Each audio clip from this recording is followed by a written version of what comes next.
ভীরুরা তাদের প্রকৃত মৃত্যুর আগেই বহুবার মরে, কিন্তু সাহসীরা জীবনে মাত্র একবারেই মৃত্যুর স্বাদ গ্রহণ করে থাকে। মেধা থাকলেই তাকে মেধাবী বলা যায় না। মেধাবী হলো সেই যার মেধা না থাকা সত্ত্বেও চেষ্টা দিয়ে নিজেকে এগিয়ে নিয়ে যায়। সফল মানুষরা কাজ করে যায়, তারা ভুল করে, ভুল শোধরায়, কিন্তু কখনো হাল ছাড়ে না।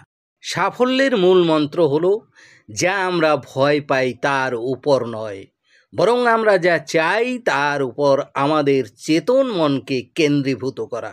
মানুষ পরাজয়ের জন্য সৃষ্টি হয়নি, তাকে হয়তো ধ্বংস করা যায়, কিন্তু হারানো যায় না।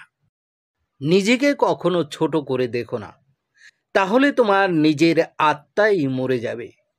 আত্মা মরে গেলে মানুষ স্বপ্ন দেখতে ভুলে যায়, আর স্বপ্ন ছাড়া মানুষ কখনো বেঁচে থাকতে পারে না। মনোবল মানুষকে মৃত্যুর পথ থেকে ফিরিয়ে আনতে পারে। সুতরাং যার মনোবল যত বেশি, তার ব্যর্থ হওয়ার সম্ভাবনা তত কম। সাফল্যের কোনো গোপন রহস্য নেই, এটি প্রস্তুতি, কঠোর পরিশ্রম এবং ব্যর্থতা থেকে শেখার ফলাফল। যারা পরিশ্রমী তাদের জন্য কোনো কিছুই জয় করা অসাধ্য নয়। শিক্ষিত কোনো ব্যক্তির জন্য কোনো দেশই বিদেশ নয়। মিষ্টিভাষীদের কোনো শত্রু নেই।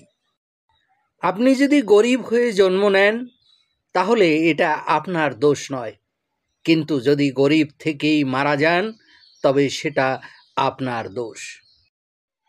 বিখ্যাত না হয়ে জীবন কাটালেও সুন্দর জীবন কাটানো সম্ভব, কিন্তু জীবনের মতো জীবন না কাটিয়ে বিখ্যাত হওয়াও কখনো সুন্দর জীবন হতে পারে না।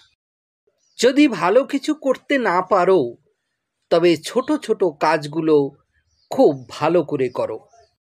অসহায়কে অবজ্ঞা করা উচিত নয়, কারণ মানুষ মাত্রই জীবনের কোনো না কোনো সময় অসহায়তার শিকার হবে।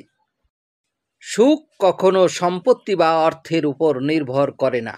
সুখের বাস আত্মার গহীনে। গরিব খোঁজে খাদ্য আর ধনী খোঁজে খিদে। জীবন চলার পথে বাধা আসতেই পারে, তাই বলে থেমে যাওয়ার কোনো অবকাশ নেই।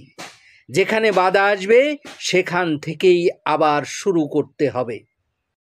আমি করি কারণ আমি পারি, আমি পারি কারণ আমি পারতে চাই, আমি পারতে চাই কারণ তুমি বলেছিলে আমি এটা করতে পারবো না।